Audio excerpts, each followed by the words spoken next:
योगेन चित्तस्य पदेन वाचा मलं शरीरस्य च वैद्यकेन योपाकरोत्तमप्रवरं मुनीनां पतञ्जलिं प्राञ्जलिरानतोऽस्मि।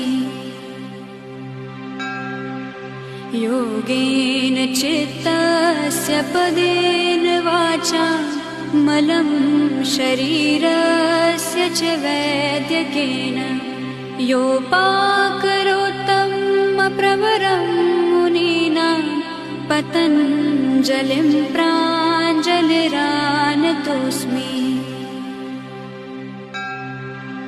योगेन चित्तस्य पदेन वाचा मलं शरीरस्य च वैद्यकेन योपाकरोत्तमप्रवरं मुनीनां पतञ्जलिं प्राञ्जलिरानतोऽस्मि।